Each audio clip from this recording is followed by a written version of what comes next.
I've been a runner for 13 years and I often wonder if my running form is any good, so I decided to have it analysed and the results were extremely interesting. I visited the London Podiatry Centre where I had a number of extensive tests, including Europe's most advanced 3D gait analysis. Wow, that is so exciting. My reasons for visiting were I had some pain in my right foot and a clicky left hip. I wondered if this assessment would explain why I had these and would it reveal something I wasn't aware of. And I've never known if I actually run correctly. Yeah. And actually maybe as I get older, if I can improve my technique, it might help prevent injury and things like that. The assessment began with the podiatrist specialist Pablo measuring my feet. Both feet came up exactly the same size at 4.5. Pablo advised wearing a running shoe one size bigger than my foot size, so I'd be a 5.5. Then he analysed my running shoes, which I'd wear for some of the tests. Then he checked my calf flexibility with me standing on this board, and both calves came up good. And so your back looks pretty straight, so that's reasonably good flexibility. Then the knee to wall test to measure the flexibility of my ankles. Despite my ankles being flexible, my left was a lot stiffer than my right, which may be causing me some minor issues when I run. We'll find out later. Then it was to the table to measure my leg length. Both legs are the same length. Ankle mobility, which was good. Rotation of my hips. My external rotation, which is the leg turning out, is good on both sides, but my internal rotation, when the leg turns in, was restricted on both, but more so on my left side, which is the clicky hip, and I wonder if it's linked. Just want to raise your right leg up as far as you can go. Hamstrings, pretty good. Now your left. That's pretty good. Yeah. Your overall flexibility is quite good, yeah. I do it daily. Stretching, yeah. Forefoot looks quite level. Pablo could tell I placed a lot of pressure on my big toe when walking and running. I think he called it first metatarsal plantar flex or something like that, but all this shows up later in the test results. Then he measured the strength of the muscles around my ankles using this little pressure device. The muscles that move my foot out are strong, but the muscles moving my foot in are much weaker, especially on the left foot, showing some instability in that area. One group of muscles are weaker than the others because you tend to pronate. Yeah, most likely you're gonna pronate. We're not sure yet. That's when the foot rolls in excessively. That's 90 degrees, that's pretty good. My feet were measured and scanned in case I needed custom insoles. Everything is just so clever. These tests were giving a lot of information and we haven't even got to the best bit yet. Pablo then checked the alignment of my pelvis and noticed that the left side of my hip dropped lower than the right. But standing, you got a little bit of a pelvic tilt, so it looks like your left pelvis drops a little bit to the left side. As in... Yeah, just like that? in. Yes, like that a little bit, yeah. So that's obviously, when we do the 3D analysis, we'll focus what is going on your pelvis. Usually this would indicate a difference in the length of my legs, but that wasn't the case with me. As yet, he was unsure why I had this, but the 3D assessment would reveal all. The next step was to measure how much pressure I put through each foot when walking and balancing. I did these tests in bare feet and then again wearing my running trainers, which at the time were my Vivo Barefoot Trail trainers. Through doing all of these tests, the podiatrists would be able to tell if these shoes were the best option for me, and I was excited to find out, but also a bit nervous because I've been wearing Vivo Barefoot shoes for 8 years and I love them. I stood on the mat with both feet and you can see from the chart the pressure coming through each part of my foot. Then I balanced on one leg at a time. The right foot was better than the left, which didn't surprise me as I badly sprained my left ankle years ago and it never fully recovered. Then I did it all again, this time with my trainers on, and the results came back great, and I'll share that when we get to the relevant part of the video later on because all of the information ties in really well together. Next, clinic owner and podiatry surgeon Ron did an ultrasound scan on my feet to check the health of my plantar fascia, the connective tissue that connects the heel to the toes and supports the arch of my foot. There is a bit of tenderness on the fascia, is that correct? Okay. And that isn't on this side. That feels very different. So the fascia is a little bit tender.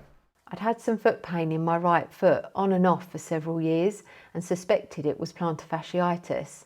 I've done things like massage, stretching, acupuncture and foot exercises, which helps alleviate the pain, but then it often comes back. Or that tiny bit, but actually want to go lower.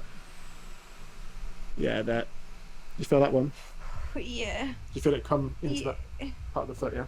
Well done. So Ron was keen to find out where the pain was coming from and why I was getting it. If I then ultrasound scan it, and ultrasound is an excellent way of assessing the fascia, it looks entirely normal.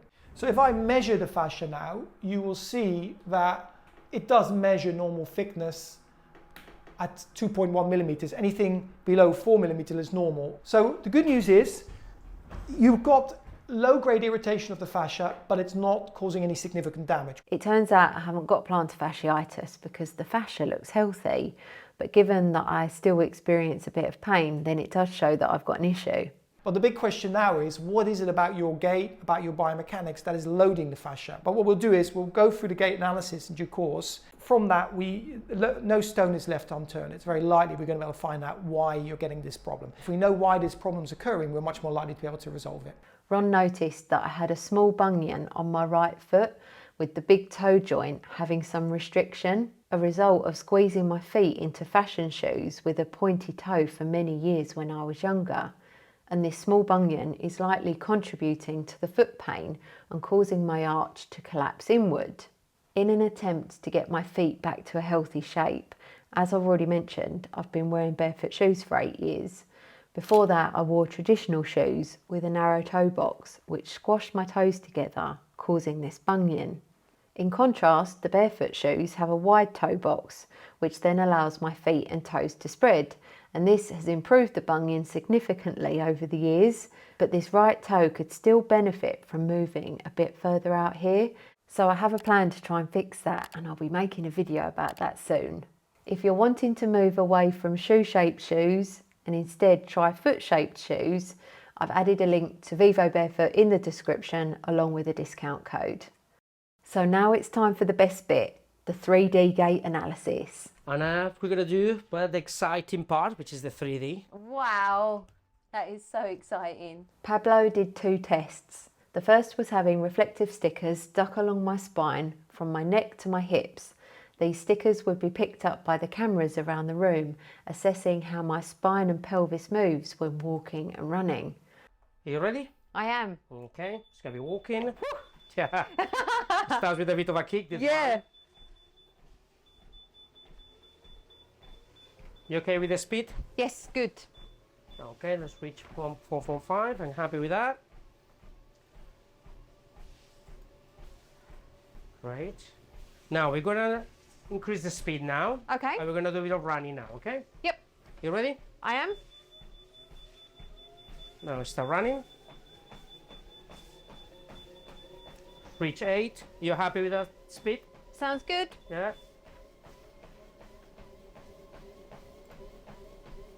Then I did the same again with my trainers on.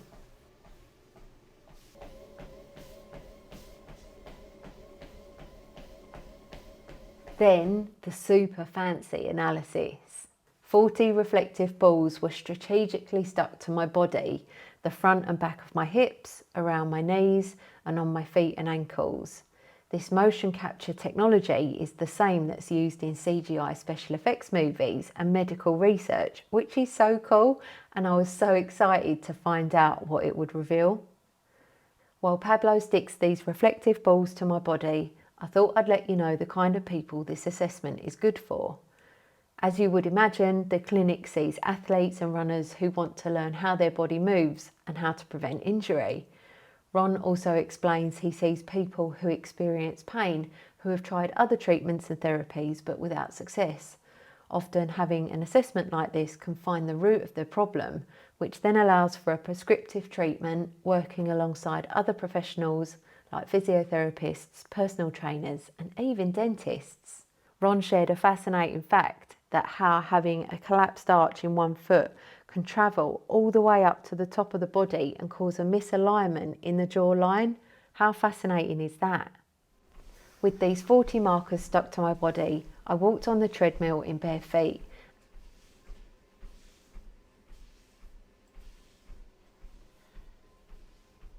And then I ran. Just a few more seconds.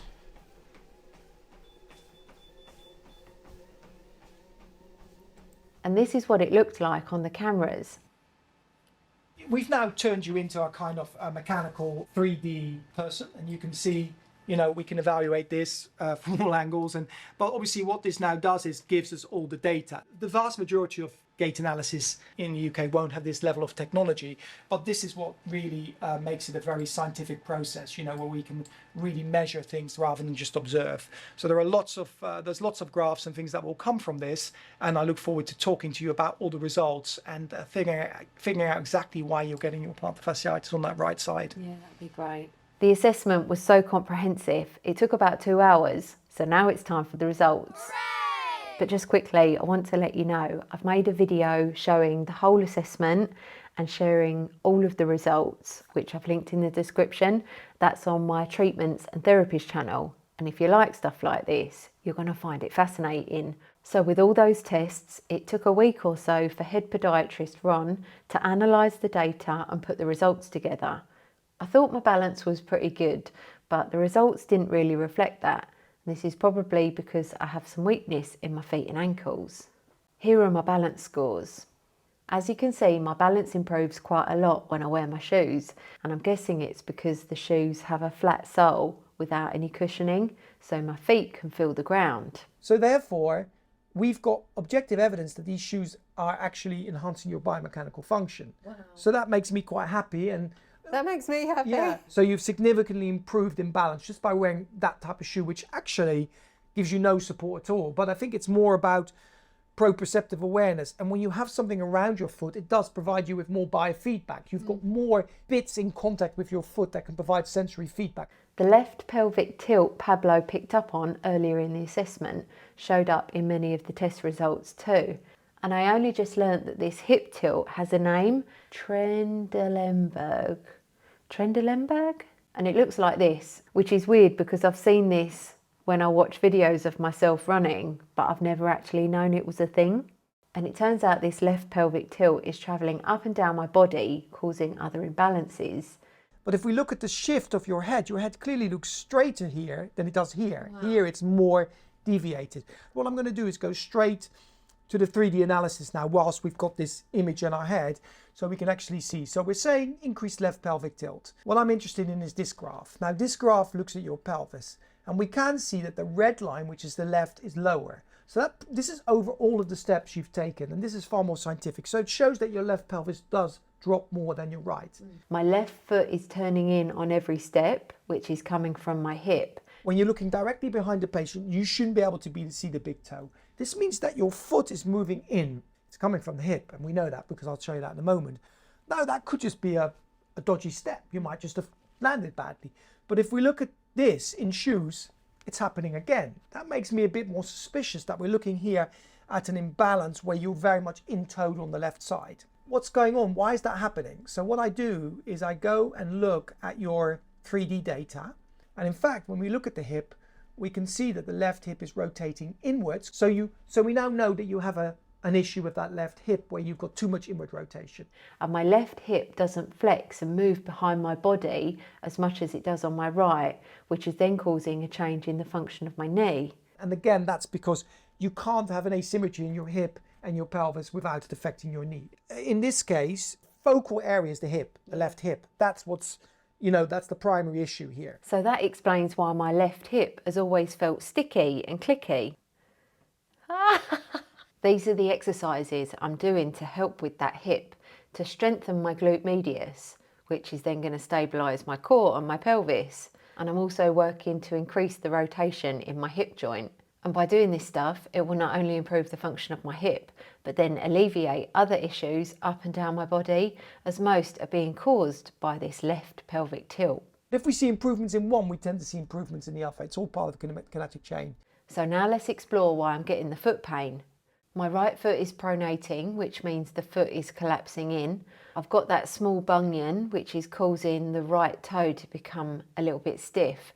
And I'm lifting my right heel up early, which is putting strain on the fascia. I'm doing these exercises to strengthen my feet and ankles. I plan to try and improve the big toe on my right, and I expect making improvements to my left hip will help because it's all linked. Although these imbalances are only minor at the moment, I'm thinking if I put in the work now, age 42, then my 70, 80, 90-year-old self will be grateful. YouTube thinks you're going to like this video next, so maybe give that a watch.